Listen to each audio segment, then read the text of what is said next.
Donc, bonjour à toutes et tous, bienvenue à ce webinaire organisé dans le cadre des journées club du WTC Rennes Bretagne. 3 jours, 5 ateliers à partir d'hier jusqu'à jeudi, en partenariat avec la BPGO et le réseau Globaliance. L'atelier Moyen-Orient est le troisième de cette série. Nous avons eu hier 2 ateliers sur le Maroc et les USA en visio. Ce soir, ce sera le Québec et le Canada en hybride. Et enfin, un atelier sur le Royaume-Uni avec un focus sur les îles anglo-normandes de Jersey et Guernesey jeudi après-midi, en présentiel. Donc revenons à l'atelier de ce matin. Nous avons le plaisir d'accueillir en tant qu'intervenant Jean-Pierre Labrie de TTE Golf Management Consultancy, membre du réseau Globaliance. TTE Golf fournit une gamme de solutions d'affaires indispensables et fiables pour soutenir ses clients dans leur quête de croissance, d'expansion de marché et d'obtention d'un avantage concurrentiel au Moyen-Orient et en Égypte, mais pas que. Jean-Pierre vous en dira un peu plus d'ailleurs. Jean-Pierre nous fera un panorama économique de la région. Il nous parlera des secteurs porteurs, des opportunités pour les entreprises bretonnes et françaises, et il fera aussi un focus sur les Émirats arabes unis. En tant que témoin, nous aurons 3 témoins, 3 entreprises témoins. Les Vents Théo, avec Olivier Paulmier, son président. Les Vents Théo est une entreprise quasi centenaire, 98 ans pour être exact. Olivier me corrigera si, si je me trompe. Basée en Normandie et spécialisée dans le carrossage, la vente et la location de véhicules de transport pour chevaux pour les particuliers et les professionnels. Depuis 1924, le choix Théo, c'est la certitude d'investir dans une valeur sûre, une valeur reconnue par de nombreux professionnels et une valeur qui continue de faire ses preuves et qui se développe d'ailleurs au Moyen-Orient. Nous aurons aussi un témoignage de Pressia Molen, Mohamed Sabir Hussein, manager général pour les zones Moyen-Orient et Afrique Est et Sud. Pressia Molen est une entreprise dont le savoir-faire remonte à 1887. La marque Pressia est créée en 1951 pour être exact. L'entreprise est spécialisée dans les balances et le pesage. Pressia, devenue Pressia Molen à la suite d'acquisition de l'entreprise néerlandaise Molen, commence à rayonner à l'international dans les années 90. Nous aurons aussi Tip Top Europe avec Quentin Méry, directeur commercial français et export. Tip Top est un fabricant français de teardrops, gouttes d'eau. Quentin vous en dira plus. L'entreprise conçoit des mini-caravanes pour tous ceux qui souhaitent voyager avec ce qui compte vraiment et qui désirent se recentrer sur l'essentiel pour avancer. L'entreprise est basée à La Gacilly, dans le Morbihan, et TipTop, c'est 10 ans d'expérience, une gamme de mini-caravanes conçues en France et des valeurs, l'outdoor responsable, le slow pace of life et des expériences uniques. Donc ce webinaire est organisé en partenariat avec la BPGO, membre du groupe BPCE et le réseau Globaliance. Je vais laisser le soin à Alain Le Tacon de dire quelques mots tout de suite, mais avant de démarrer, quelques mots sur le WTC. Qu'est-ce que le WTC Rennes-Bretagne? Eh bien, nous sommes un club opérationnel piloté pareil pour les chefs d'entreprise, une plateforme d'information et de mise en relation entre entreprises et acteurs de l'international au niveau local et mondial. Au niveau mondial, nous faisons partie d'un puissant réseau d'opportunités d'affaires.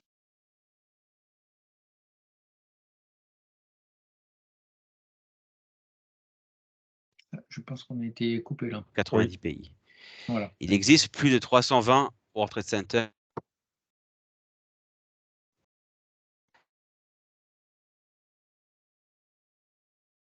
Une Nicolas, entreprise là, qui se joue en collectif, le club WTC Rennes Bretagne offre de nombreuses opportunités de développer des liens étroits.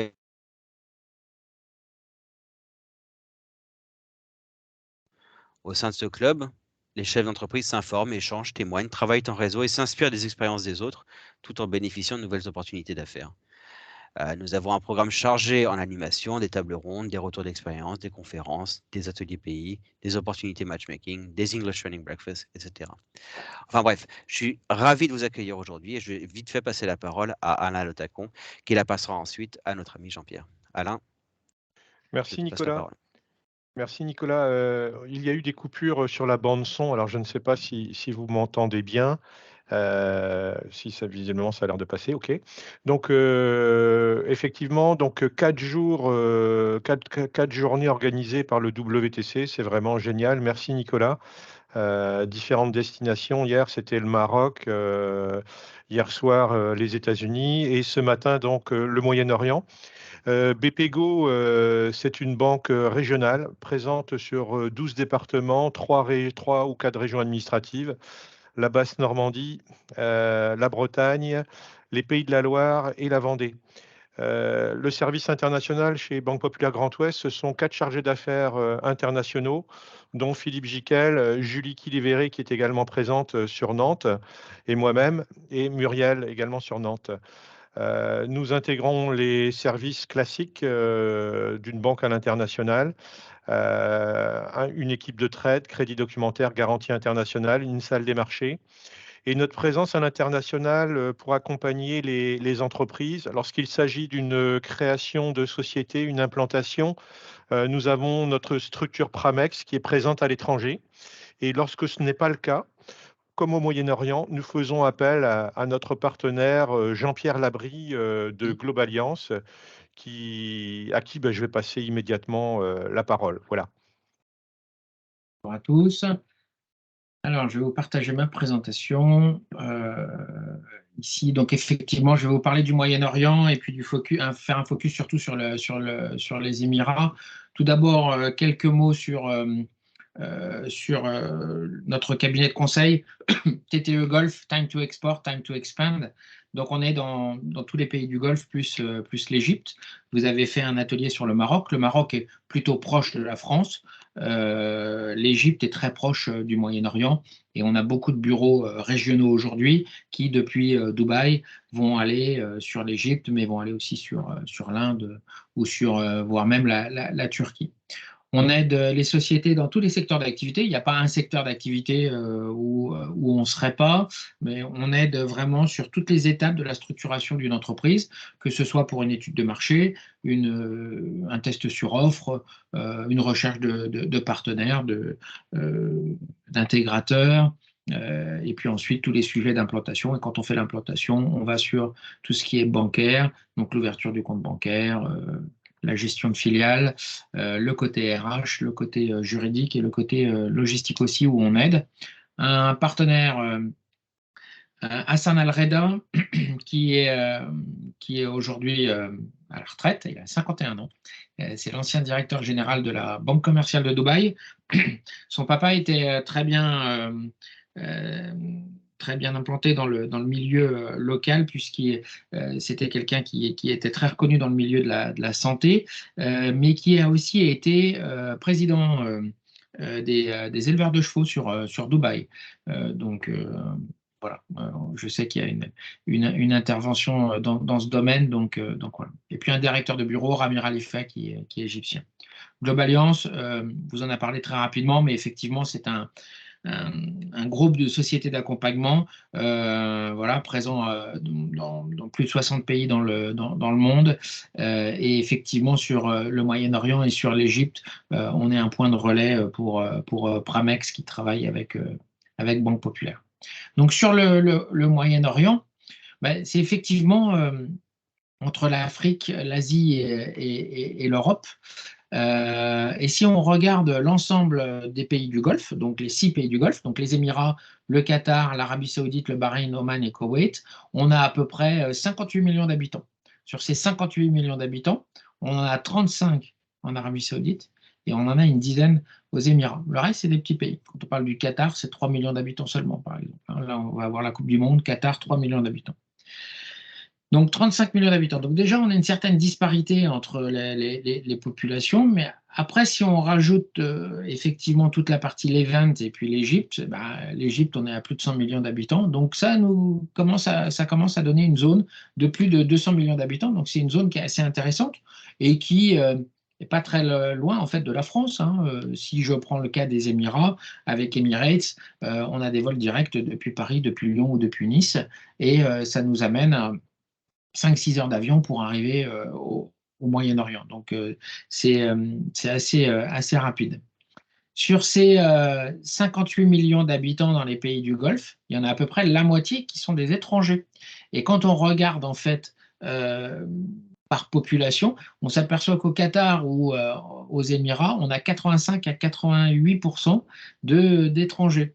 Donc, ce qui veut dire que pour les Émirats, par exemple, on a à peu près 1 million de locaux sur les 10 millions d'habitants. Et on se retrouve avec 10 millions à 9 millions d'étrangers.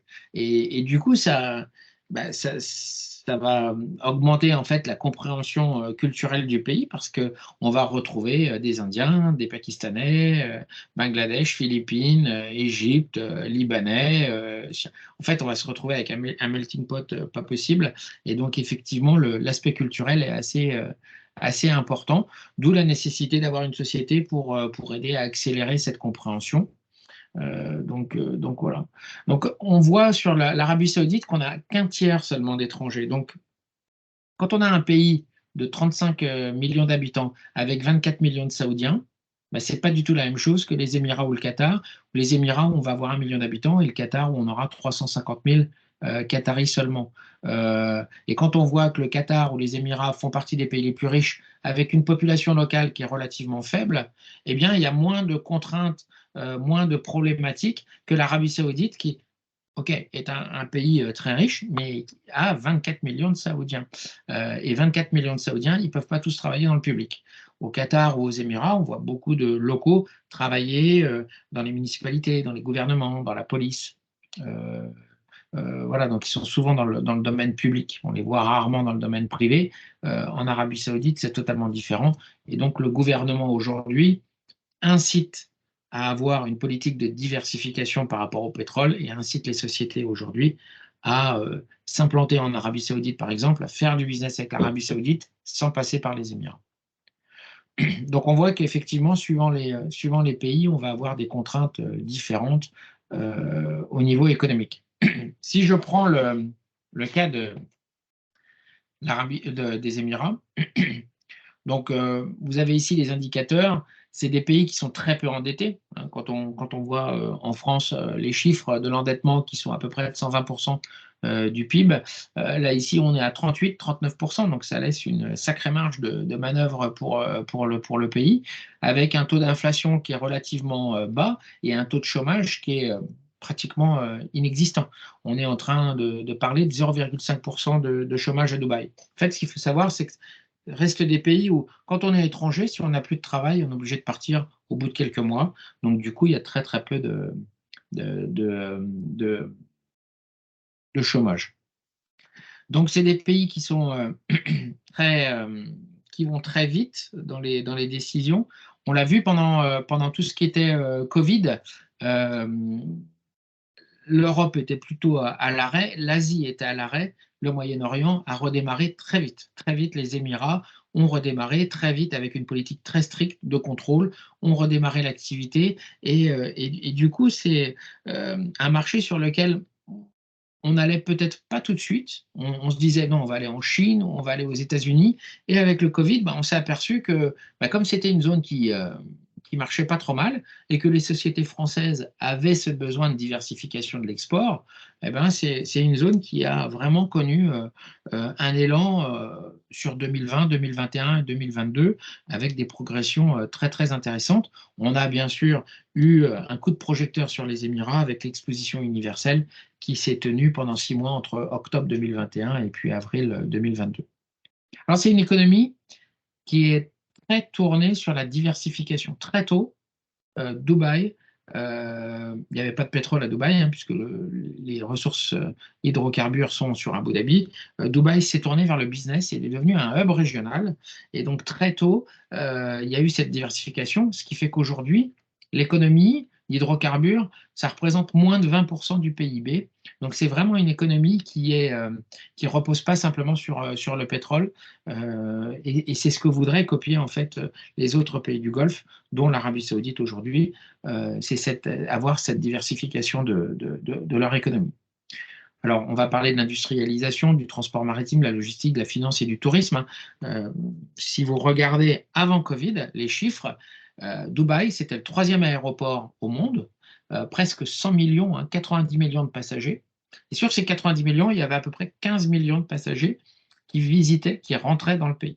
Et il y en a à peu près 75 millions qui retransitaient via l'Asie. On le voit avec Emirates, des gros Boeing et des gros Airbus 380 qui partent d'Europe, qui s'arrêtent sur Dubaï et ensuite qui repartent sur l'Asie. Donc effectivement, il y a ce flux touristique et un des objectifs sera d'augmenter cette population qui effectivement vient visiter les Émirats. Puis les Émirats, l'année dernière en fait, hein, ils ont fêté leurs 50 ans, puisqu'ils ont eu l'indépendance, c'est une ancienne colonie anglaise qui a eu son indépendance en 71, et donc il y a vraiment une vision pour ramener effectivement les Émirats sur le long terme, on n'est pas que sur du court terme.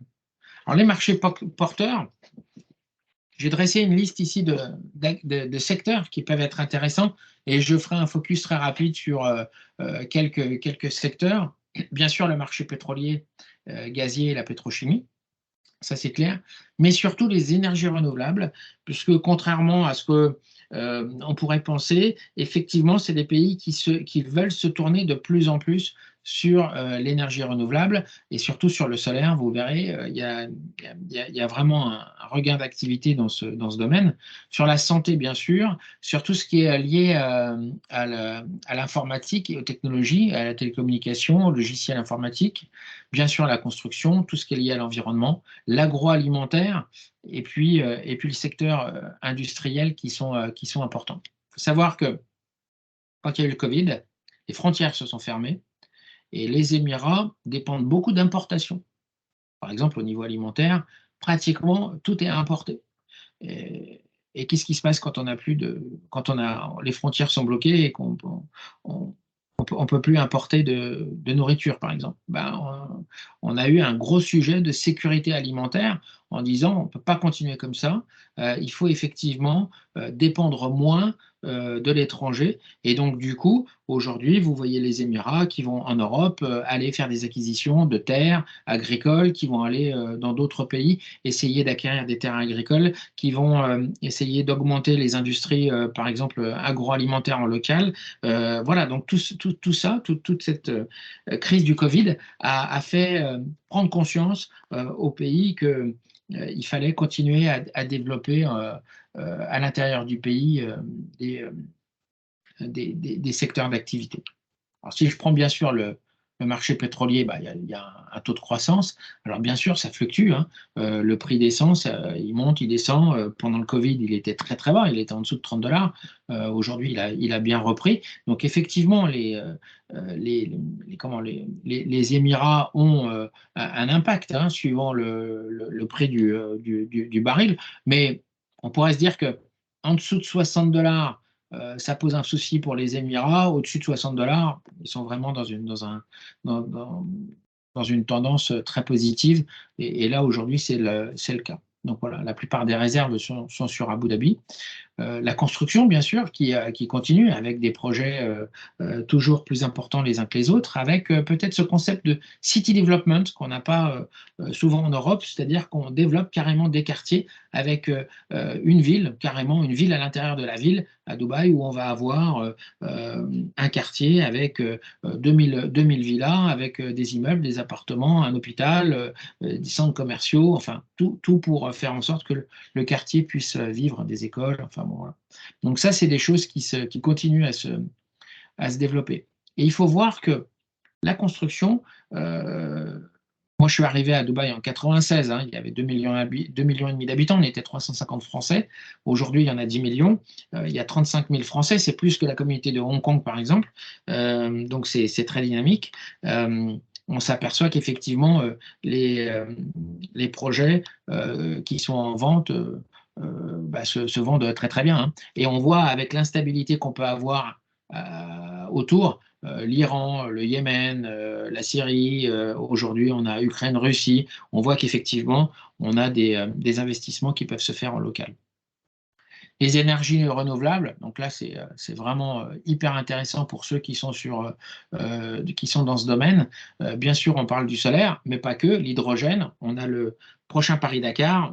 Nous avons pour nous accompagné une des deux équipes qui travaille sur un projet de voiture à hydrogène qui devrait voir le jour. Voilà, donc une équipe française. Donc là aussi, c'est des thématiques qui sont assez intéressantes. Traitement des eaux. Bien sûr, on a des grands groupes hein, comme Veolia qui sont présents. Donc là encore, on est sur la partie green, en fait. La santé, qui est très représentée. On a aujourd'hui beaucoup d'hôpitaux. C'est un secteur privé qui est très réglementé, mais le salon de la santé Arab Health, aujourd'hui, on dit que c'est l'équivalent d'un Medicare en Allemagne, et c'est un des plus gros salons de la santé. Il a lieu en janvier l'année prochaine, je vous donnerai les dates. L'agroalimentaire, on en a déjà parlé, mais effectivement, il y a eu beaucoup de pénurie de main-d'œuvre pendant la crise du Covid. Donc, effectivement, il y a un taux de croissance qui est intéressant.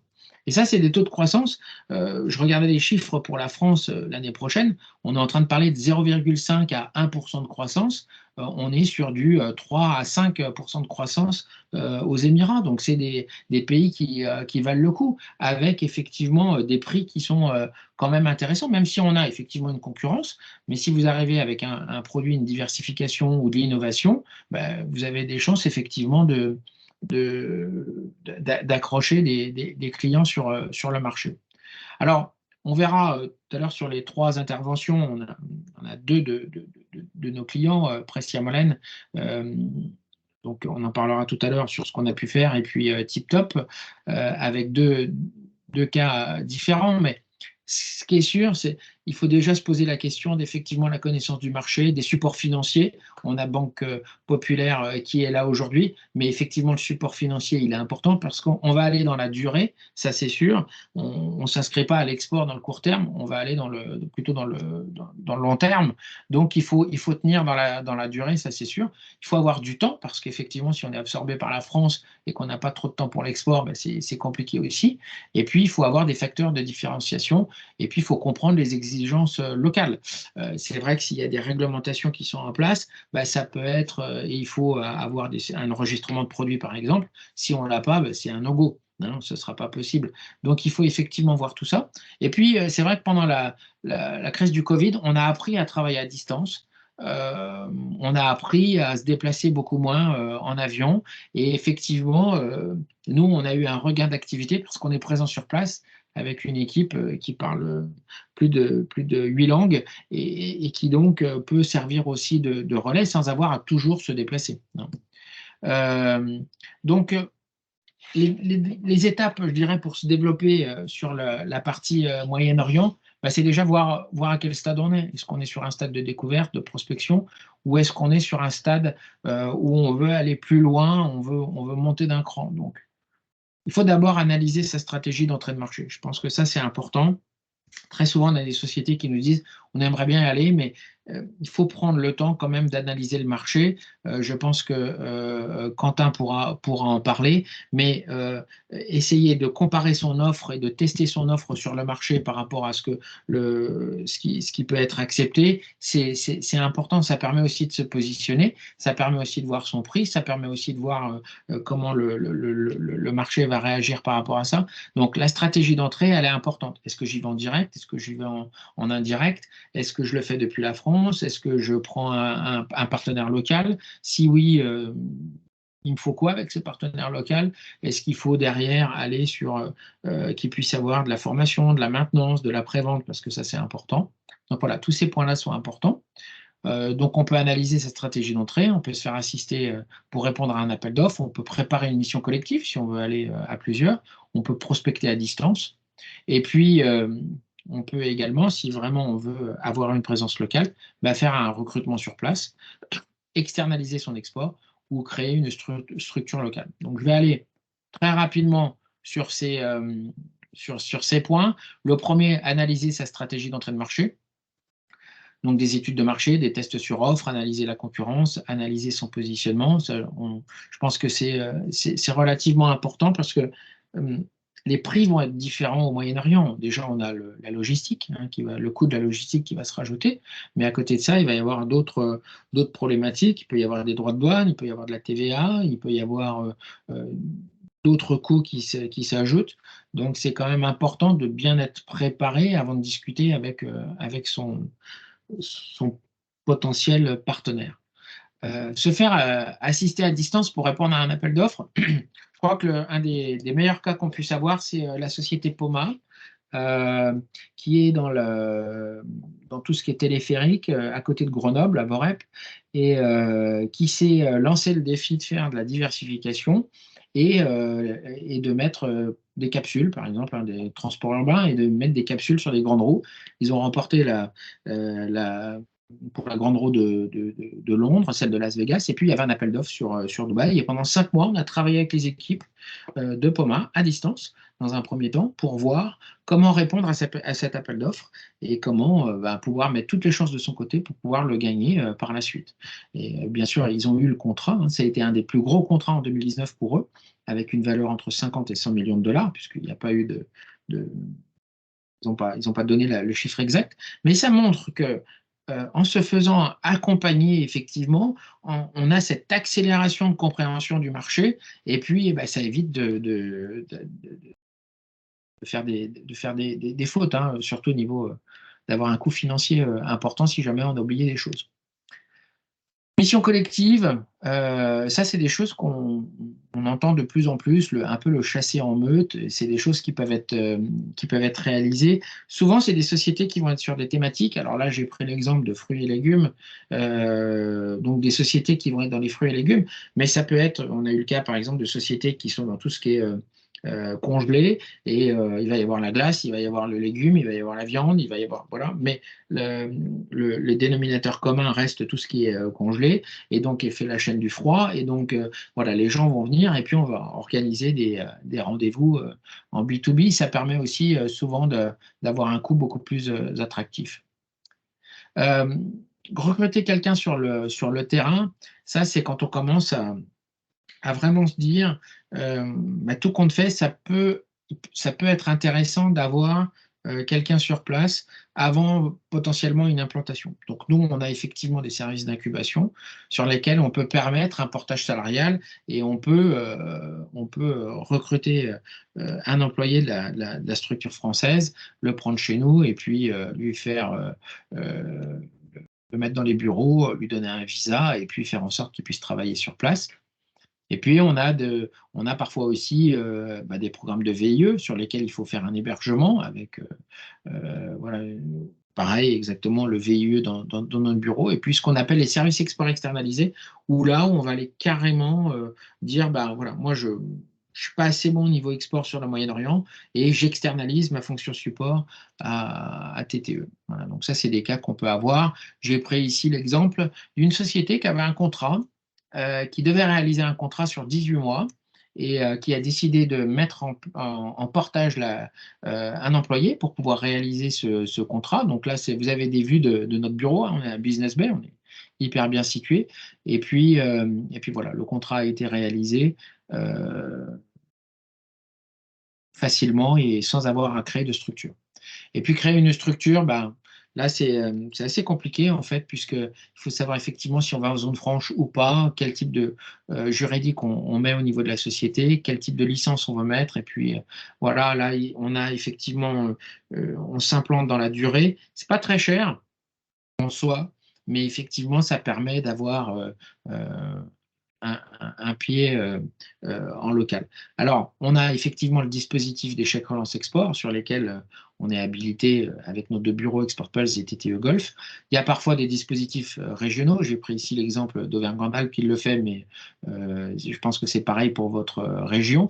Et puis, on a bien sûr BPI qui vient aussi ajouter des dispositifs, et puis les banques qui sont là aussi, comme Banque Populaire, pour vous aider à coordonner toutes ces différentes étapes. Les salons, je voulais juste faire un point très rapidement sur les salons. Mohamed, qui va intervenir pour Pressia Molène, est en train de faire un salon là. Mais très souvent, quand on discute avec nos clients, on leur dit venez quand il y aura un salon, et puis on fait des rendez-vous B2B pour vous, comme ça vous pouvez au moins prendre la température du salon. Alors il y a énormément de salons sur Dubaï, tous en physique maintenant, hein, ça il n'y a plus de soucis. Voilà, il y en a qui sont liés à la sécurité, à la santé. J'ai parlé d'Arab Health qui est fin janvier, Gulf Food qui est vraiment un salon très important dans tout le domaine de l'agroalimentaire, qui va être en février, qui est vraiment énorme.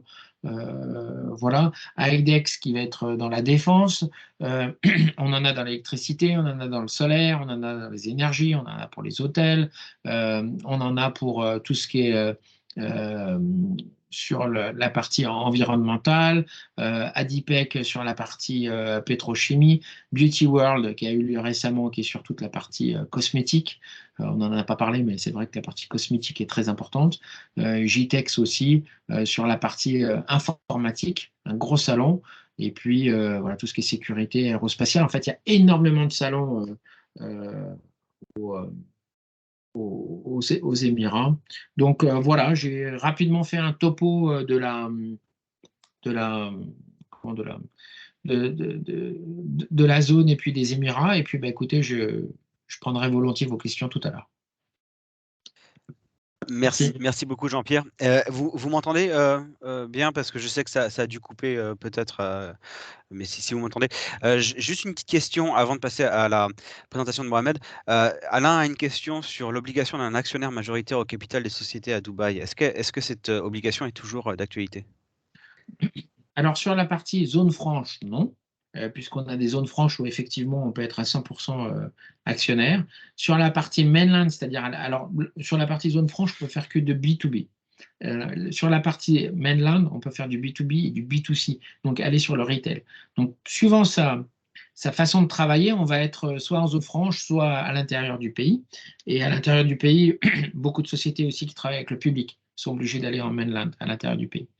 Avant, il fallait effectivement 51% pour trouver un partenaire avec 51%. De plus en plus, il y a des dispositions qui sont faites pour arrêter dans certaines activités ce sponsorship et permettre aux sociétés étrangères d'avoir 100%. Donc, suivant l'activité dans laquelle vous êtes, il y a possibilité d'être en mainland et d'avoir 100%. D'accord. Merci beaucoup Jean-Pierre. J'espère qu'on a pu répondre à ta question, Alain. Je vais maintenant passer la parole à Mohamed Sabir Hussein de Pressia Molène. Mohamed, si vous êtes avec nous, n'hésitez pas Est-ce à que vous allumer votre m'entendez? micro. Oui, très bien, excellent. Oui, je suis désolé parce que je fais un salon et j'espère que vous m'entendez bien. Je ne peux pas mettre la caméra non plus. Oui. Bon. Non, on vous entend très bien. Mohamed, la raison pour laquelle donc, Jean-Pierre avait cité votre exemple justement pour témoigner, c'était déjà bon pour présenter votre entreprise, présenter qui vous êtes, le parcours peut-être de Pressia Molène à l'international et surtout votre expérience de développement sur le Moyen-Orient. N'hésitez pas à nous parler de vos succès, mais aussi de vos challenges, de vos difficultés, toujours intéressant. Et ce message est également pour nos autres intervenants, donc Olivier et Quentin. N'hésitez pas à parler du côté interculturel aussi, c'est toujours intéressant. Peut-être la différence de faire du business au Moyen-Orient, notamment aux Émirats, par rapport à la France. Voilà, donc je vous laisse la parole. Et puis, encore une fois, n'hésitez pas, et je parle aux participants, à poser vos questions dans le chat pour que nous puissions les poser. La genèse du WTC, c'est l'échange, toujours compliqué bien entendu à distance, mais bon, on va faire avec ce qu'on peut. Donc voilà, donc Mohamed, vous avez le floor. D'accord, merci, merci à vous. Merci Jean-Pierre aussi pour ta présentation qui résume pas mal, déjà, qui englobe pas mal de sujets. Donc, Mohamed Sabir Hussein, je suis donc responsable de la zone Moyen-Orient, Afrique anglophone ici à Dubaï. Je vais vous présenter rapidement Pressia Molène qui a déjà été présenté par Nicolas, mais rapidement, donc on est une société française familiale, un groupe familial. Donc, l'actionnaire est toujours la famille. Donc, on a 22 filiales dans le monde aujourd'hui. On a eu une accélération au niveau international assez rapide. Donc, on a commencé à faire des acquisitions, à créer des filiales depuis plus de 15 ans. Donc, c'est pour ça qu'on a 22 filiales dans le monde. On a 9 usines aussi. On a fait des acquisitions d'usines. Principalement, on est spécialisé donc dans le pesage commercial, principalement en France, mais au niveau international, on couvre toutes les industries. Donc, pour donner quelques exemples, on travaille aussi dans le grain avec Cargill, à la Poste en France, par exemple, quand vous allez à la Poste, pesez vos enveloppes, c'est Pressia Molène. On sait pas comme ça, mais c'est Pressia Molène. Ensuite, on a aussi des centres d'assemblage dans le monde. Donc, on a eu pas mal d'acquisitions et c'est la politique de la société, c'est de faire des acquisitions pour être vraiment proche des clients. Et soutenir nos clients au niveau service. Alors, il faut savoir que Pressia Molène, 50% de notre business est dans le service. Et c'est très important, notamment quand on vend des machines, d'avoir ce service en local, soit via des partenaires, soit son propre service. Donc au niveau d'implantation, donc moi j'ai été recruté en 2019 d'ailleurs par Jean-Pierre Labrie, hein. Ça fait 11 ans que je suis au Moyen-Orient. J'étais en Arabie Saoudite avant pendant 6 ans dans un autre groupe français. Ensuite, j'ai quitté parce que j'ai eu cette autre opportunité-là. Donc, j'ai été recruté par Jean-Pierre Labrie, par TTE Gulf, qui nous a aidés donc, à implanter notre filiale ici, à Dubaï, pour couvrir tout le Moyen-Orient. Donc, ils nous ont vraiment aidés. Enfin, c'est pas pour faire de la pub à Jean-Pierre, mais c'est vraiment un suivi, un accompagnement qu'on a eu avec TTE Gulf dans la région. Pour être rapide en fait et pour éviter d'avoir toutes les contraintes administratives. Voilà, donc il faut se faire aider. C'est ce qui s'est passé, notamment aussi avec le recrutement, parce que quand je suis arrivé, j'étais seul. On a dû recruter des personnes ici, une assistante commerciale, ensuite des commerciaux. Et aujourd'hui, on est une équipe de 5 personnes ici à Dubaï et on continue à s'agrandir. Donc les secteurs qu'on couvre, principalement toute l'industrie, parce que le pesage est demandé partout, hein. Donc dans la logistique, l'agro-industrie, dans les process de fabrication, dans les déchetteries, dans le pharma, cosmétique, pétrochimie, énergie, agroalimentaire, agrofood, et aussi dans le minéral. On est beaucoup présent dans les carrières, dans les cimenteries, dans le grain aussi. On fournit des bascules dans le grain, notamment dans les ports maritimes, pour les pesages dans les silos, pour des déchargements de bateaux notamment. Voilà. Donc après, ce qu'il faut savoir au Moyen-Orient, c'est que, donc comme disait Jean-Pierre, hein, il faut venir voir. Si vous n'êtes pas présent au Moyen-Orient, il faut venir voir, il faut rencontrer des clients, il faut faire votre offre, proposer votre offre. Et si c'est une offre qui est une offre de produits niche, il faut y aller, il faut investir aussi. Et je pense que c'est un marché qui est très porteur. Au Moyen-Orient, on a beaucoup de projets en ce moment dans tous les secteurs, hein, les secteurs notamment résumés par Jean-Pierre tout à l'heure. Notamment l'Arabie Saoudite, par exemple. L'Arabie Saoudite se développe énormément aujourd'hui avec l'ouverture du marché. Donc, il y a pas mal d'incentives aussi au niveau du gouvernement pour pouvoir s'implanter là-bas. Pour donner notre exemple, on est en train de recruter justement une personne en Arabie Saoudite et le portage va être fait par TTE Gulf. Donc, on est en discussion avec Jean-Pierre là-dessus. Et donc, les salons aussi très importants. Là, actuellement, je suis dans un salon qui est dédié aux mines et carrières. Et pour vous donner un exemple, le premier salon, c'était on a participé au premier salon Mining Show, ça s'appelle Mining Show.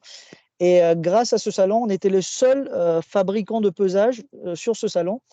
Et grâce à ce salon, on a eu beaucoup d'opportunités, on a eu des commandes derrière. Bien sûr, ça a pris un peu de temps, mais dans les 6 mois qui ont suivi le salon, on a eu pas mal de commandes. Donc, c'est important d'être présent, de montrer, de faire du marketing aussi. Voilà en gros ce que je voulais dire. Et puis aussi la partie certification. Alors, suivant les produits que vous vendez, il faut connaître aussi au niveau certification. Donc, en Arabie Saoudite, il y a des certifications. Vous pouvez vous faire aider par des organismes local, par TTE Gulf ou par d'autres organismes de légalisation. Voilà en gros, je pense que j'ai rapidement résumé ce qu'on faisait. Alors, une dernière chose, c'est que au niveau culturel, ce qui est important, c'est que ici, donc, en étant une société française et globale, internationale, je peux vous dire que j'ai recruté dans mon équipe, on est 5, mais on est français, on est indien, on est philippin. Et ça, c'est très important parce qu'on a des clients qui viennent de différentes cultures, différentes origines. Et c'est une richesse d'avoir une équipe internationale aussi pour pouvoir justement faire du business dans cette région. Voilà. Si vous avez des questions, n'hésitez pas. J'espère que j'ai été bref et concis. Merci beaucoup, Mohamed. Et effectivement, je pourrais envoyer les coordonnées de nos intervenants et celles de tous nos intervenants, témoins et Jean-Pierre dans le mail de remerciements que j'enverrai dans le courant de la semaine prochaine. C'est intéressant ce que vous dites, Mohamed, sur le côté interculturel. Effectivement, moi, pour avoir été également sur Dubaï, on voit réellement un melting pot entre différentes nationalités. Beaucoup plus d'ailleurs qu'aux États-Unis, ou qui se fait la fierté du melting pot. J'ai l'impression de plus le voir à Dubaï plus qu'ailleurs. Donc c'est très intéressant. Juste une dernière chose. Est-ce que vous avez pu de votre côté bénéficier de subventions de BPI par exemple pour votre développement? Oui, alors on a fait des missions en Égypte, en Arabie Saoudite, là récemment justement pour les carrières. Oui, bien sûr, on travaille avec BPI. BPI avec Business France, mais enfin BPI non, enfin c'est plus l'échec export en fait. On a fait des développements Ouais. justement avec, voilà, c'est le gouvernement qui nous a aidés aussi, et je pense qu'il ne faut pas hésiter à solliciter ces organismes, et BPI peut vous aider justement à travailler là-dessus, et voilà. En Égypte par exemple, on a fait une intervention dans le sucre. Voilà, et ça nous a permis de prendre des commandes derrière, quoi. Alors, je voulais juste rajouter une autre chose concernant les produits. Il ne faut pas hésiter aussi à être flexible dans vos offres, parce que je vais donner un exemple de la digitalisation. Aujourd'hui, on parle beaucoup de digitalisation. Pressia Molène a fait une acquisition récemment d'une société à Lyon, justement pour la digitalisation, donc fournir des softwares pour les process. Et on a adapté, par exemple, on a fourni un logiciel qu'on a traduit en arabe pour l'Arabie Saoudite. Et grâce à ça, ça nous a permis de rentrer sur certains marchés. Voilà, c'est juste pour dire que c'est important aussi d'adapter vos produits sur ces marchés-là, quoi. D'accord. Merci beaucoup Mohamed. On est pile à l'heure, c'est excellent. Et puis très bonne qualité aussi de son depuis le salon. Donc ça montre également toute la technologie derrière, qui est présente à Dubaï. Merci beaucoup Ouais, c'est Mohamed. un pays très connecté pour Très information. connecté. C'est Ouais, pratiquement 100% de déploiement de fibre optique, hein, ouais. aux Émirats. Donc, il n'y a aucun souci de. Je suis Et en la voiture 5G parce partout. oui, je suis Ouais. en parce que j'avais pas il y avait trop de bruit, alors je suis parti dans la voiture pour prendre l'appel. Ah ouais, merci Mohamed. Ça Il y avait pas de prouve encore. OK. Merci beaucoup, Mohamed. Bon salon. Merci infiniment. Bon, allez, bon salon, ouais, effectivement. Je vais maintenant passer la parole à Olivier Paulmier, des Ventéo, donc président des Ventéo. Alors, Olivier Paulmier, si vous êtes présent, n'hésitez pas à allumer votre micro et à démarrer votre présentation. Je vois que vous êtes connecté. Bonjour à tous. Bonjour, Olivier. Bonjour. Donc, je vais vous laisser vous présenter votre stratégie internationale, ce que vous faites avec le Moyen-Orient et notamment les Émirats arabes unis. Et puis, même question que Mohamed, peut-être connaître les différents outils que vous avez pu utiliser pour votre déploiement international. Pourquoi pas également parler un peu d'interculturel, toujours intéressant aussi. Ok, bonjour à tous. Donc Olivier Paulmier, donc je suis le dirigeant, patron de Théo. Donc effectivement, vous avez fait une présentation de la société tout à l'heure. Donc moi, je suis présent dans l'entreprise depuis plus de 20 ans, et j'ai été recruté à l'époque pour développer l'international. Donc ça fait une vingtaine d'années qu'on est sur le Moyen-Orient, avec une activité principalement orientée sur les Émirats à l'origine. Euh, et aujourd'hui, on est présent un peu sur l'ensemble des pays du Golfe. On intervient en tout cas et on commercialise nos produits sur l'ensemble des pays. On a un distributeur basé à Dubaï qui gère un peu l'ensemble de nos actions sur le pays.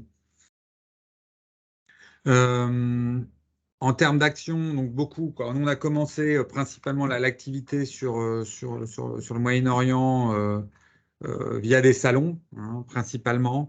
Et puis, on a remporté des gros contrats gouvernementaux, principalement sur Dubaï, puis Oman. Euh, Après, on vient de livrer là, des véhicules pour le Qatar, pour la police montée, pour la Coupe du Monde, donc, qui ont été livrés la semaine dernière. Donc tout ça, c'est des marchés d'appel d'offres, et ainsi que sur Bahreïn, on vient de remporter un gros contrat pour le gouvernement également. Et puis après, on a des... Alors, dans notre activité, c'est vrai il y a un petit peu de privé, mais assez peu. Donc, c'est souvent des contrats d'appel d'offres. Et contrairement au marché européen ou australien, où on est très actif, là, on est sur des marchés plus de récurrence. Marchés moyen-orientaux sont plutôt des marchés, comme je disais, pour nous en tout cas, d'appel d'offres et souvent des gros contrats, mais de manière assez ponctuelle. Et donc, pour nous, c'est un peu compliqué d'avoir une présence, on va dire, permanente et vraiment d'action récurrente en termes de marketing, etc. Donc, c'est plutôt d'être dans les bons réseaux et d'avoir les bonnes entrées chez chez les personnes qui sont susceptibles d'acquérir nos produits, donc qui sont en fait assez peu nombreux par pays du Moyen-Orient. Euh, voilà en gros sur notre activité moyen-orientale. Donc, on a fait des salons un peu aussi en dehors de nos activités, comme le salon Millipol l'année dernière, pendant le Covid d'ailleurs au Qatar, pour pouvoir justement être présent auprès des décideurs et institutionnels militaires, puisque en fait c'était là sur l'action, c'est proche des militaires sur ce type d'action. Donc vraiment des salons pas dans notre métier, donc qui sont assez, pour nous, quelque chose qu'on n'avait pas l'habitude de faire, mais qui sont importants pour ce type de pays-là et d'être présent différemment. Après, sur la partie interculturelle,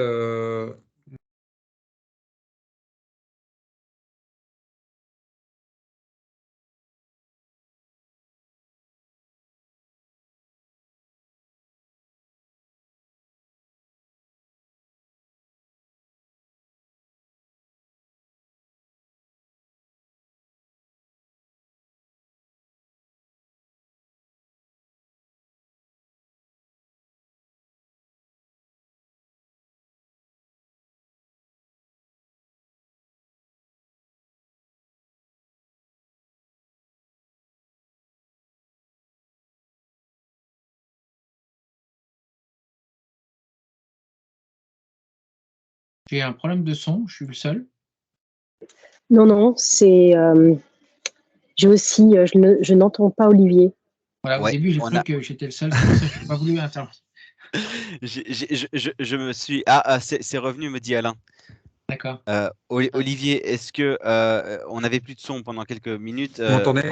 Ah, super. La partie interculturelle, ça s'est arrêté C'est bon. lorsque vous parliez d'interculturel. Je me suis déconnecté, reconnecté. Je croyais que ça venait de moi.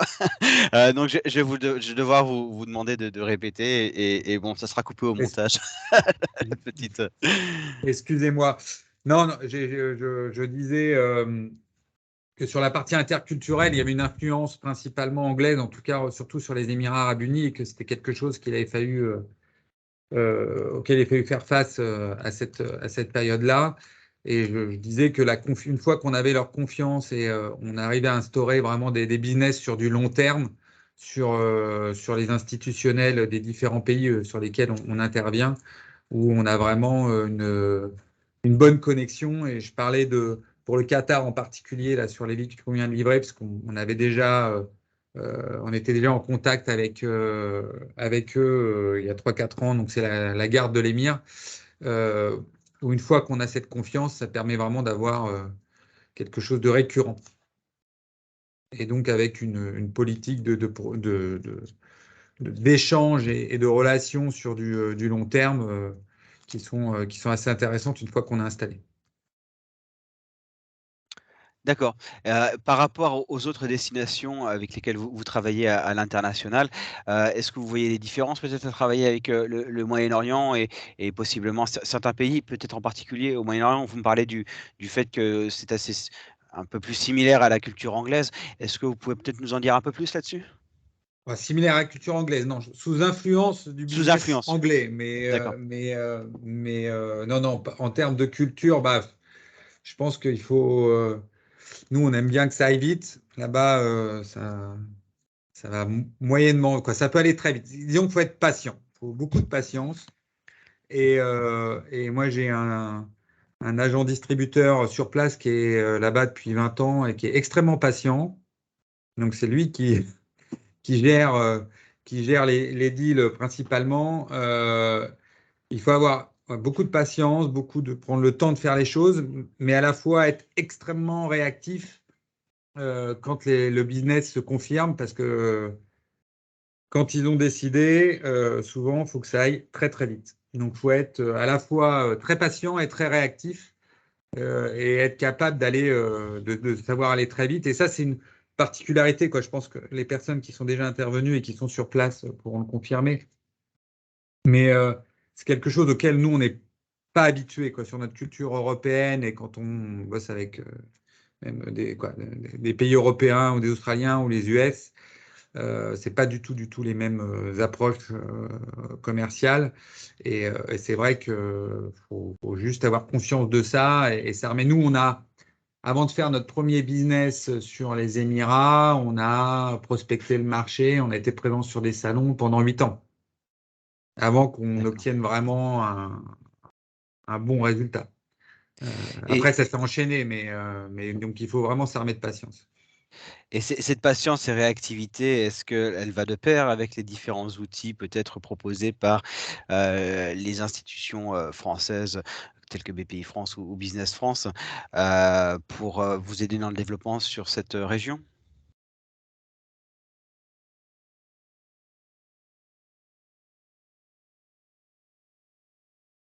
Allô? C'est figé. Ah, c'est figé?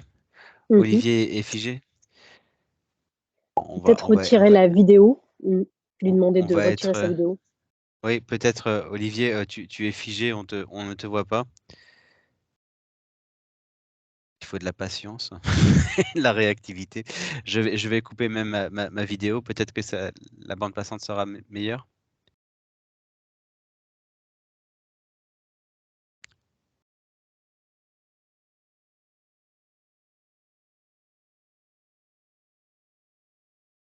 Peut-être que Jean-Pierre, si tu m'entends.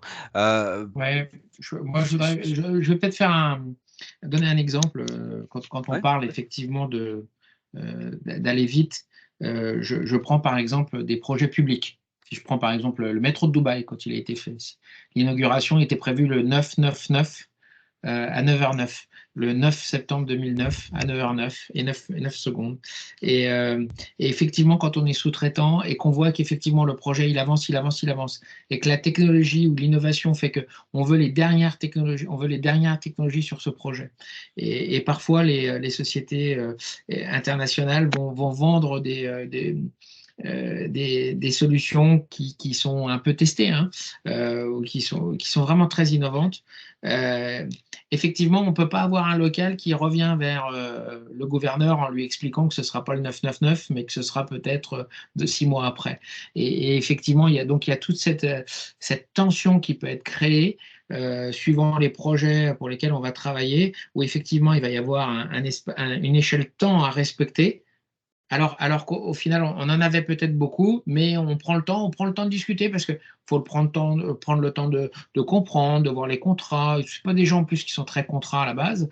Donc voilà, et puis effectivement, ensuite, on peut avoir des contraintes. Donc c'est vrai que il y a toujours un stress qui est fait sur la réalisation du projet. Et ça, je le vois. Et parfois, je dirais que le challenge, c'est de synchroniser, d'aligner les équipes françaises avec les équipes qui sont en local, qui, elles, sont hyper stressées. Parce qu'effectivement, on leur dit tous les jours, bon, il faut venir en meeting, et puis derrière, elles ont le stress. Et puis, les équipes qui vont être en France, qui, elles, vont se dire, mais pourquoi on s'énerve? C'est pas grave. Voilà. Et en fait, si on veut aller dans la durée, il faut effectivement montrer cette garantie, instaurer cette confiance. Et la confiance, on peut l'avoir qu'effectivement en réalisant ce qu'on a dit et en respectant le timing. Et, euh, et voilà, et le relationnel est bien plus important et très important. Comme tout à l'heure, l'intervenant l'a dit, il a fallu le temps de mettre la confiance. Et une fois qu'il y a cette confiance, ça va vite.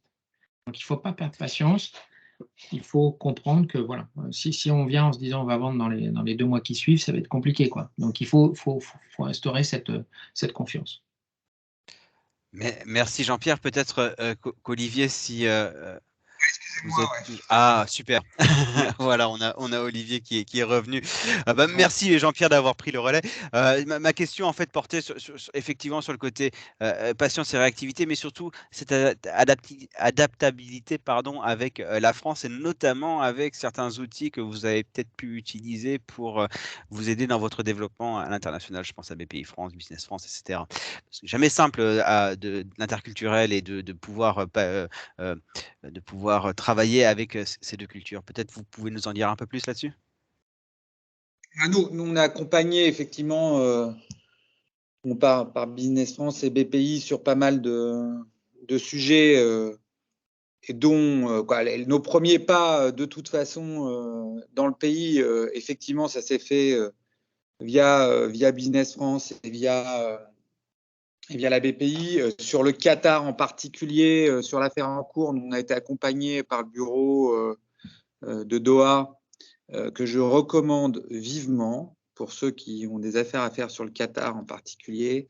Ils ont une super équipe, on a été extrêmement bien accompagnés alors qu'on connaissait déjà un peu le pays et on était pas mal présents, mais ils nous ont fait un programme de rendez-vous quand on y était il y a 1 an et demi, là, vraiment exceptionnel. Donc c'est en plus, on a la chance d'avoir aujourd'hui l'ancien responsable de Business France Normandie, qui est maintenant patron du bureau au Qatar. Donc, c'est pour nous quelque chose Les Normands, vous d'important. êtes, vous êtes comme les Bretons. Il y a cette fusion qui se fait, cette C'est relation ça. Non, immédiate. non, mais immédiate. franchement, c'est quelqu'un de vraiment très bien et avec une équipe. S'il y a des personnes qui sont intéressées par le Qatar en particulier, et puis d'autres pays, j'ai quelques recommandations à faire, en tout cas quelques noms à donner pour être bien accompagné. Merci beaucoup Olivier. Merci pour ce témoignage, merci pour ces mots. Et bien désolé pour la technique, mais on fera quelques petits montages pour la vidéo. Eh bien, encore une fois, un message aux participants. N'hésitez pas à poser vos questions dans le chat. Alors, on était aux Émirats Arabes Unis avec Mohamed, on était en Normandie avec Olivier. Maintenant, on va descendre un peu plus au sud et on va rejoindre la Gacilly avec Quentin Méry, qui va nous parler de Tip Top Europe. Donc, déjà, Quentin, vous pourrez nous parler un peu de Teardrops, ce que c'est. Vous pourrez également nous parler de votre développement. Alors, ce qui est beaucoup plus récent pour le coup, et vos ambitions également, et peut-être vos premiers ressentis de travailler avec le Moyen-Orient. Quentin, je vous laisse donc le floor. Bien sûr, merci pour cette invitation. Alors effectivement, on est dans une phase un petit peu différente que les deux précédents intervenants. On est vraiment dans une phase de lancement produit. Donc c'est aussi, je pense, intéressant d'avoir cette perspective. Concrètement, TipTop existe depuis 2014, donc a toujours été et conçu des teardrops, donc qu'on appelle plutôt mini caravane en France. Le concept, c'est une caravane de moins de 2 mètres de haut, de moins de 5 mètres de long, avec une chambre à l'intérieur et dans le haillon, une cuisine. Et puis, sur la nouvelle gamme qu'on a lancée et réindustrialisée en France courant de l'année 2020, on a aussi un brevet avec une tente gonflable qui permet dans cette ce petit espace de dormir à 4 personnes et de profiter de la nature. Donc la commercialisation en fait de cette nouvelle gamme a commencé en 2021 après beaucoup d'études et on s'est positionné sur un marché premium puisque c'est vrai que nos tarifs on va démarrer à 40 000 €, ce qui est relativement élevé pour une mini caravane. Donc l'export était réellement ancré dans notre stratégie pour pouvoir se développer. Donc on a toute la partie européenne sur laquelle on avait pu déjà avoir des contacts via des salons ou des connexions. Et puis on pressentait que le Moyen-Orient pouvait être un objectif ambitieux et réaliste à moyen terme, mais on ne savait pas trop comment l'aborder. Et c'est vrai que c'est en parlant avec la BPGO qui nous a introduit TTE Golf et puis aussi le support gouvernemental avec les chèques relance export qu'on a commencé à discuter avec Jean-Pierre. Et devant l'offre qu'il nous a fait, on était convaincus d'avoir le bon interlocuteur puisque à la fois on a pu dans une première phase se dire déjà est-ce que techniquement le produit peut être viable là-bas, c'est-à-dire sur l'aspect réglementaire, est-ce qu'il y a une homologation précise, comment immatriculer les véhicules, etc. Et puis dans une deuxième phase qu'on mène actuellement, c'est la prospection, donc c'est-à-dire la recherche de partenaires et de la mise en relation par les équipes de Jean-Pierre auprès de ces partenaires. Et puis l'échange qui, pour l'instant, évidemment, dans un premier temps, se fait en visio, où on peut présenter notre produit, notre savoir-faire et savoir si ça suscite l'intérêt. Et puis aussi au travers des rapports mensuels que peut nous faire TTE Golf, c'est les retours des différents salons existants, de la perception du produit, et puis tous les échanges qui vont nous permettre de construire l'offre, j'espère, dans les mois et dans les années à venir pour être performant sur la région. Donc voilà un petit peu en quelques mots un résumé rapide de ce qui nous a décidé à travailler avec TTE Golf et puis la façon dont ça s'est fait pour ce lancement. Et vos ambitions pour donc les 5 prochaines, 10 prochaines années sur le Moyen-Orient, mais pas que, après, sur votre développement export? Alors l'idée, nous, on sait que le marché français sera insuffisant et c'est pour ça que, comme je disais, la stratégie export est vitale pour nous. Nous, ce qu'on souhaite, c'est arriver assez rapidement à, on va dire, une fourchette de 200 à 400 unités par an. Et on se dit que sur la zone Moyen-Orient, ça peut, à moyen terme, représenter, on va dire, une cinquantaine d'unités. Donc voilà, c'est un petit peu les ambitions à moyen terme là-dessus, à la fois sur une partie location, puisque comme on le disait précédemment, il y a aussi un côté multiculturel qui est très présent là-bas, et où à la fois les touristes et à la fois des expatriés peuvent se dire ben, pour un week-end je loue, etc. Et puis sur des ventes pures, où voilà, le côté je sors dans le désert le week-end pour m'oxygéner et puis profiter entre amis est très présent, et on pense que notre produit peut être voilà, opportun sur cette pratique. Merci. Et donc Jean-Pierre, je vais te te solliciter une nouvelle fois. Peut-être, tu peux nous en dire quelques mots sur ton accompagnement de Quentin dans ses premiers pas au Moyen-Orient. On a parlé de chèque relance export, par exemple. On a parlé aussi d'autres outils que tu as pu utiliser pour son accompagnement? Oui, alors chèque relance export, effectivement, c'est un dispositif d'ailleurs qui se termine bientôt, hein. On est en train de parler du 15 décembre 2022 pour l'obtention des derniers chèques avec une réalisation de prestations à avril 2023. Donc, c'est des dispositifs qui sont mis en place sur les phases de préparation et de prospection. Donc, on peut avoir jusqu'à 2 chèques. Enfin, en tout cas, si on parle d'un pays, ça va être un chèque, 1 ou 2 chèques, 2 chèques préparation et prospection à hauteur de maximum 2 000 €. Donc, c'est vrai que c'est un joli coup de pouce qui est donné par le gouvernement pour effectivement inciter les sociétés à aller sur l'export. Ensuite, BPI. Le BPI, c'est un petit peu différent. Alors, moi, j'ai la chance de faire partie de ces 350 consultants en France qui sont sur la partie accompagnement pôle conseil de BPI, hein. Donc, on est 350 en France, avec parfois des dispositifs qui peuvent être liés à des modules liés au Covid, quand on a eu les modules rebond, par exemple.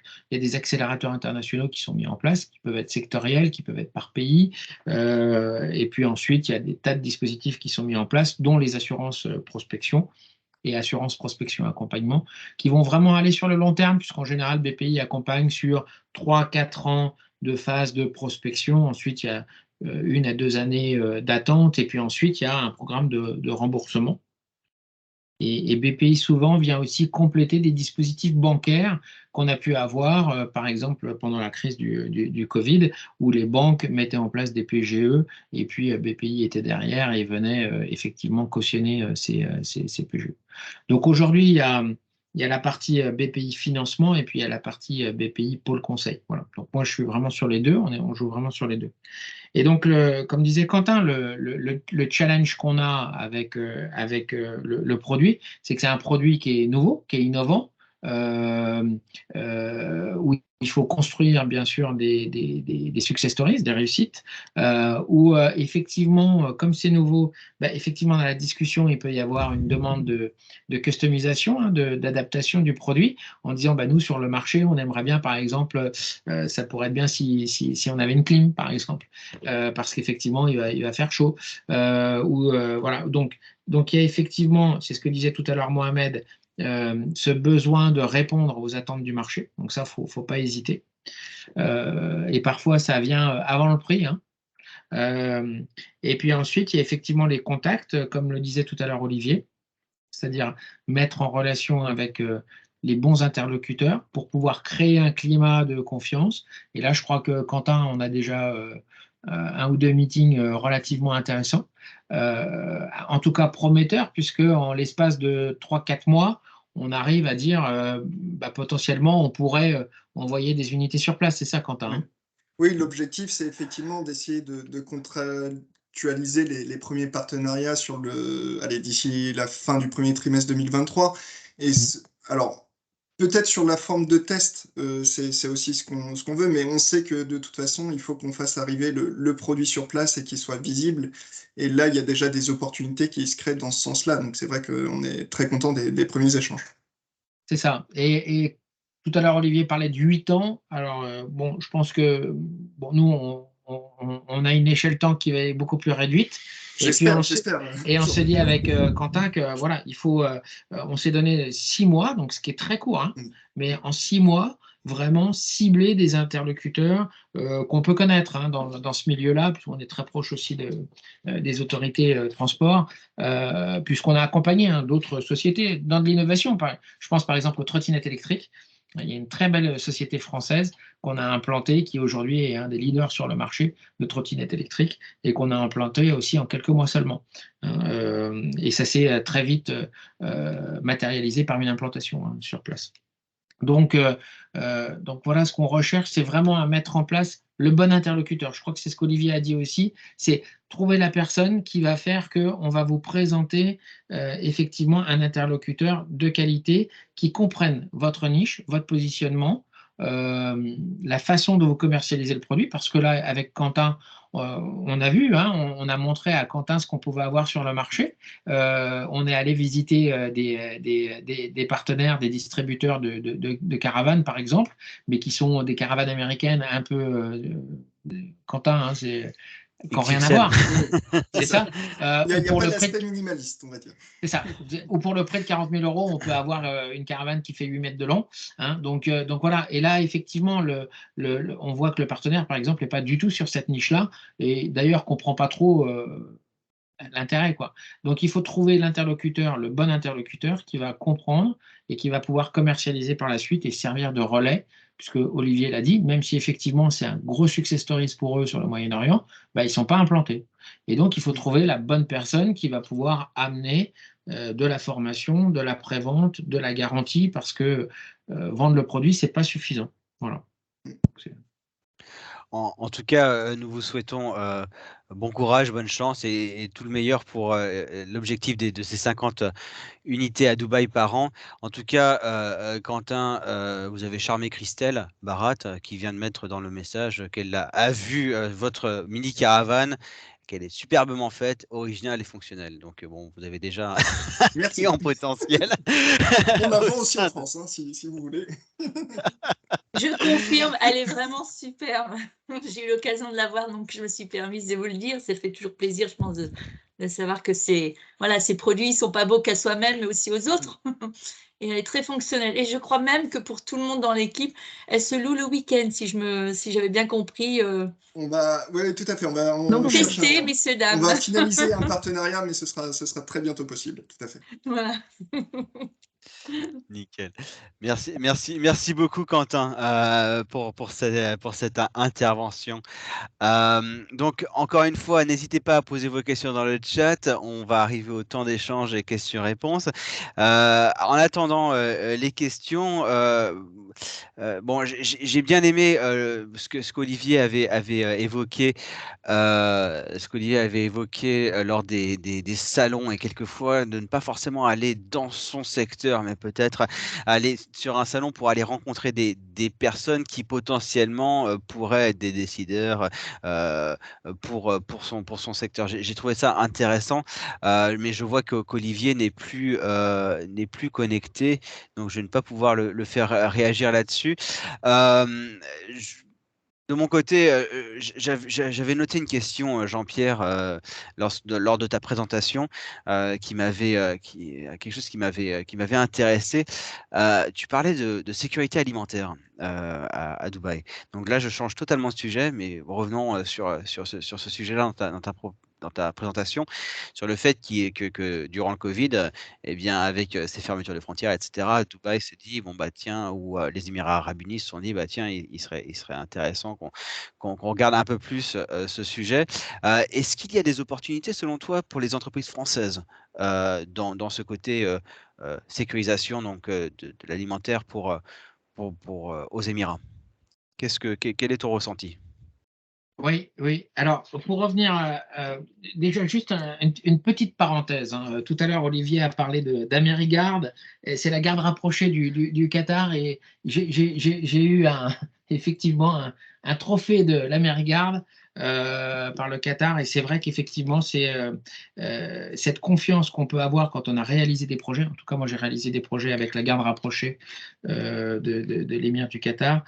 Effectivement, quand on commence à avoir confiance, ça permet effectivement de développer du relationnel, un courant d'affaires assez important. Ça, c'était pour la petite parenthèse, quand effectivement Olivier a parlé de salon sur Millipol. Et d'ailleurs, on est en train de travailler, nous, sur une mission européenne, hein, dans la défense avec entre autres, Optitech. Donc, une fédération. Pour revenir à l'agroalimentaire, à la sécurité alimentaire, effectivement, il y a beaucoup de secteurs qui sont intéressants, parce qu'il y a toute une chaîne, en fait. Ça va aussi bien, moi j'ai travaillé avec des sociétés, par exemple, dans l'emballage, qui font des chaînes d'appro. Donc voilà, donc tout ce qui va être emballage. Ça peut ensuite aller sur des produits finis. Il y a toute la partie aussi manger mieux, parce qu'il y a beaucoup de problèmes de diabète, par exemple, de santé aux Émirats. Donc, il y a cette nécessité de manger mieux. Il y a tout ce qui est lié aussi aux nouvelles tendances de consommation, qui sont différentes de juste manger de la viande, mais aller aussi sur des produits de meilleure qualité. Donc voilà, donc tout ça fait que un marché qui est vraiment intéressant, porteur. On a accompagné des sociétés, je pense par exemple à Columbus Café, par exemple, à trouver des master franchises sur toute la région du Golfe. Donc la chaîne agroalimentaire, elle est vraiment très très importante. Et puis il y a cette partie vin et spiritueux.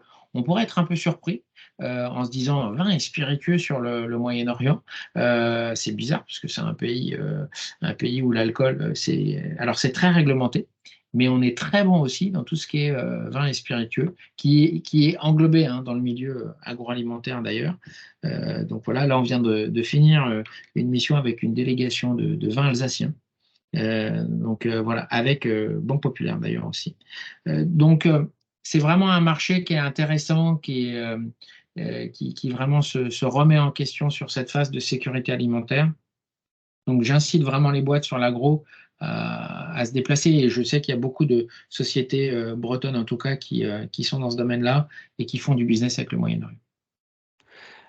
Merci Jean-Pierre. Et effectivement, manger mieux, nouvelles tendances de consommation, compléments alimentaires, vins spiritueux, pourrait faire partie d'un atelier qu'on pourrait pourquoi pas organiser avec un pôle de compétitivité ici en Bretagne. Je pense à Valorial peut-être à terme. Pourquoi pas? C'est une piste. Je pense que certaines entreprises seraient intéressées d'en savoir un peu plus sur les opportunités au Moyen-Orient et notamment aux Émirats. Mon autre question, je vois que ça chatte dans le chat avec Quentin, et c'est le but. Une autre question, j'avais sur les appels d'offres. On a parlé un peu d'appels d'offres tout à l'heure, notamment avec l'intervention d'Olivier. Quelles sont les choses à prendre en compte pour ce qui est des appels d'offres? Alors, bon, c'est compliqué de parler, de faire une généralité sur toute une région, peut-être avec un focus sur les Émirats ou le Qatar. Quels sont les aspects à prendre en compte quand il s'agit de répondre à des appels d'offres dans ces régions? Eh ben, ça va être tout le côté justement intégration de la solution ou des produits qui sont amenés à être livrés. Et c'est pour ça que très souvent, un appel d'offres international est difficile, parce que très souvent, les sociétés locales demandent à avoir un partenaire justement qui soit pas très loin et qui puisse faire l'intégration, ou qui puisse avoir les autorisations nécessaires, l'équipe pour installer, pour faire la prévente, tout ça et tout. Donc, très souvent, les sociétés internationales sont amenées à avoir un partenaire relais en local. Donc voilà, donc ça c'est la première chose. Je pense que voir un appel d'offres, c'est une chose, mais derrière, il faut quand même faire attention à la réalisation.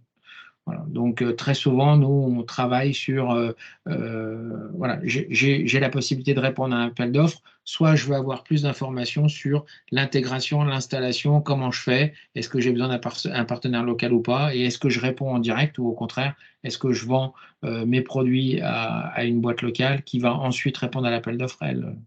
Voilà. Donc ça, c'est toujours la grosse question à se poser, justement, quand on a l'opportunité de participer à un appel d'offres. Merci beaucoup Jean-Pierre pour cette précision. Donc je n'ai pas d'autres questions dans le chat. Peut-être si tu as un dernier mot, Jean-Pierre, ou alors nos intervenants. Je vois que Quentin est toujours présent.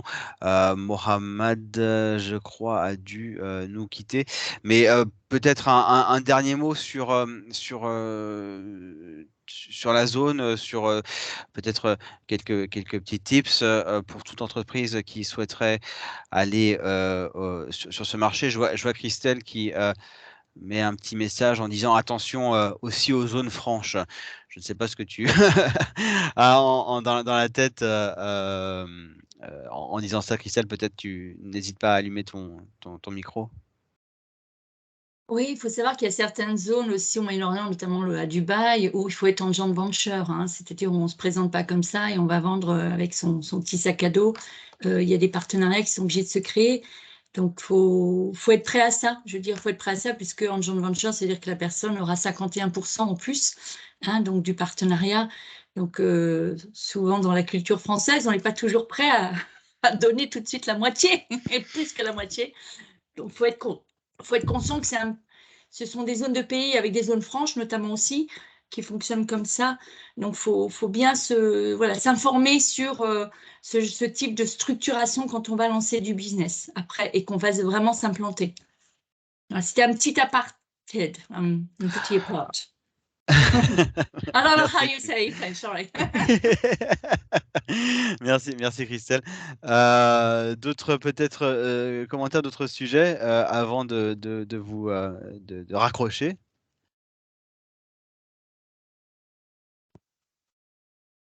Moi, juste dire que c'est ce qui est intéressant dans une phase de lancement à travailler voilà, avec un intermédiaire comme TTE Golf, c'était aussi le fait, avec une toute petite structure, d'avoir déjà la possibilité d'avoir des contacts qualifiés sur place, et puis de se donner la possibilité, comme on disait précédemment, d'envisager le business de différentes façons dans le futur. C'est-à-dire qu'on peut construire une filiale, on peut faire du portage salarial, on peut confier le développement des canaux commerciaux à une structure sur place. Voilà, c'est le champ des possibles qui est intéressant quand, je trouve, on est dans une phase de lancement.